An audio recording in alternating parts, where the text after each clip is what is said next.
महादेव, जो व्यक्ति पथभ्रष्ट हो जाए, जैसे मदिरा के नशे में पड़ गया, कहीं जुए में पड़ गया, कहीं मांसाहार में पड़ गया, कहीं व्यसन में पड़ गया, कहीं गलत काम में अगर कोई जा रहा है, तो श्रंभेश्वर महादेव के नाम से काली तिल भगवान शिव को समर्पित करी जाती है। महाराज काली तिल को वापस उठाकर ले आते हैं। उसी काली तिल को जो मदिरा का नशा करने वाला होता है या जो गलत व्यसन में डूबा हुआ होता है, उसको वो सुबह के समय अगर नहीं खाता तो भोजन के साथ उसको दिया जाए। श्रंभेश्वर महादेव। एक बेलपत्री का भी बहुत अच्छा प्रयोग है श्रंभेश्वर महादेव का। मदिरा पीने वालों के लिए, मांसाहार व्यसन में, जुए में, वेश्यावृत्ति में, पर नारी में, गलत जगह पर जो डूबे रहते हैं उनके लिए पहले की कथा में उसका वर्णन किया है बेलपत्री। श्रंभेश्वर महादेव, एक बार सब बोलेंगे। कौन से महादेव? श्रंभेश्वर महादेव।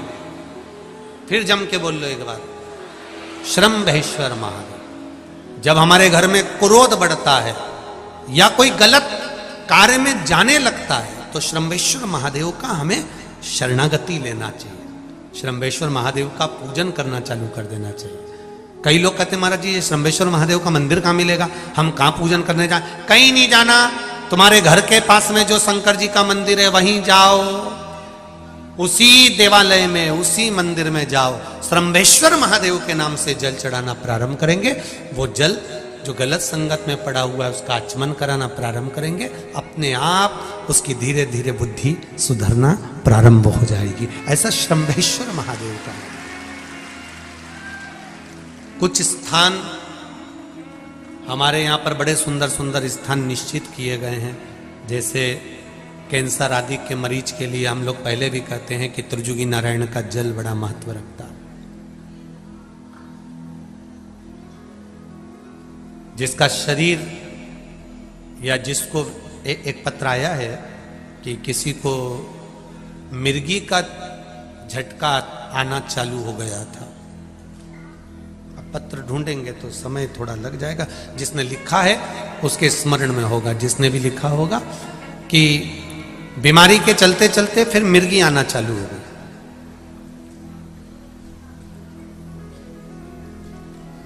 जिसने भी लिखा है वो दोनों हाथ एक बार हिला देना। जिसके लिए भी लिखा हुआ वो इतना ध्यान नहीं आ रहा, तो उनको मिर्गी का झटका आना प्रारंभ हुआ।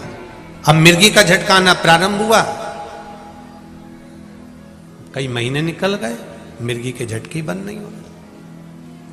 तब उन्होंने पत्र में लिखा है कि श्रंभेश्वर महादेव का आपने जो वर्णन करा था 31 बेलपत्र वाला, गुरुजी हमने वो 31 बेलपत्र वाला प्रयोग करना प्रारंभ करा।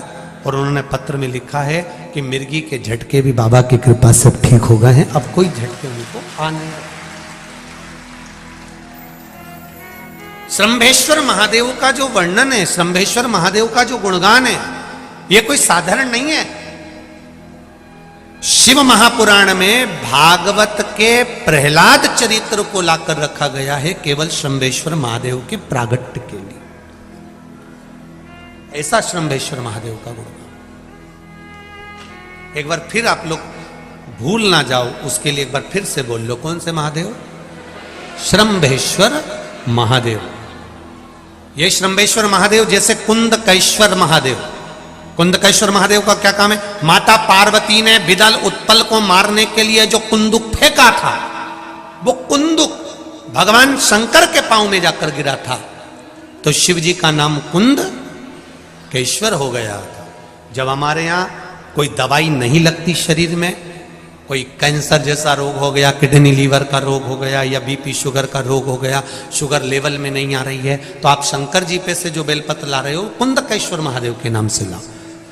दवाई खाओ, डॉक्टर को दिखाओ, सारी जांचें कराओ, डॉक्टर के अनुसार चलो, डॉक्टर जैसा बताए वैसा करो, पर उस दवाई को भी शिव जी से कहकर कि बाबा कुंदकेश्वर महादेव का नाम लेकर उस दवाई को भी हम कुंदकेश्वर महादेव का प्रसाद समझकर पाना प्रारंभ करो, धीरे धीरे आराम लगना प्रारंभ होगा।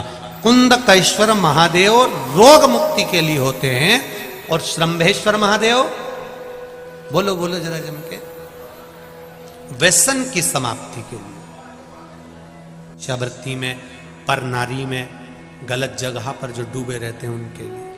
पहले की कथा में उसका वर्णन किया है बेलपत्री। श्रंभेश्वर महादेव, एक बार सब बोलेंगे, कौन से महादेव? श्रंभेश्वर महादेव। फिर जम के बोल लो एक बार, श्रंभेश्वर महादेव। जब हमारे घर में क्रोध बढ़ता है या कोई गलत कार्य में जाने लगता है तो श्रंभेश्वर महादेव का हमें शरणागति लेना चाहिए, श्रंभेश्वर महादेव का पूजन करना चालू कर देना चाहिए। कई लोग कहते हैं महाराज जी ये श्रंभेश्वर महादेव का मंदिर कहाँ मिलेगा, हम कहाँ पूजन करने जाए? कहीं नहीं जाना, तुम्हारे घर के पास में जो शंकर जी का मंदिर है वहीं जाओ, उसी देवालय में, उसी मंदिर में जाओ, श्रंभेश्वर महादेव के नाम से जल चढ़ाना प्रारंभ करेंगे।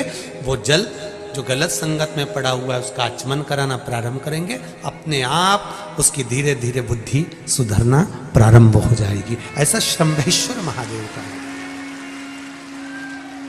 कुछ स्थान हमारे यहाँ पर बड़े सुंदर सुंदर स्थान निश्चित किए गए हैं, जैसे कैंसर आदि के मरीज के लिए हम लोग पहले भी कहते हैं कि त्रिजुगी नारायण का जल बड़ा महत्व रखता है। जिसका शरीर या जिसको एक पत्र आया है कि किसी को मिर्गी का झटका आना चालू हो गया था। अब पत्र ढूंढेंगे तो समय थोड़ा लग जाएगा, जिसने लिखा है उसके स्मरण में होगा। जिसने भी लिखा होगा कि बीमारी के चलते चलते फिर मिर्गी आना चालू हो गई।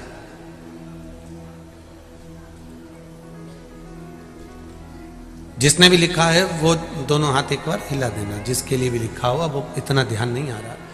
तो उनको मिर्गी का झटका आना प्रारंभ हुआ। अब मिर्गी का झटका आना प्रारंभ हुआ, कई महीने निकल गए, मिर्गी के झटके ही बंद नहीं हो रहे। तब उन्होंने पत्र में लिखा है कि श्रंभेश्वर महादेव का आपने जो वर्णन करा था 31 बेलपत्र वाला, गुरुजी हमने वो 31 बेलपत्र वाला प्रयोग करना प्रारंभ करा और उन्होंने पत्र में लिखा है कि मिर्गी के झटके भी बाबा की कृपा से ठीक हो गए हैं, अब कोई झटके उनको आ नहीं रहे। श्रंभेश्वर महादेव का जो वर्णन है, श्रंभेश्वर महादेव का जो गुणगान है, ये कोई साधारण नहीं है। शिव महापुराण में भागवत के प्रहलाद चरित्र को लाकर रखा गया है केवल श्रंभेश्वर महादेव के प्रागट्य के लिए। ऐसा श्रंभेश्वर महादेव का गुणगान एक बार फिर आप लोग भूल ना जाओ, उसके लिए एक बार फिर से बोल लो, कौन से महादेव? श्रंभेश्वर महादेव।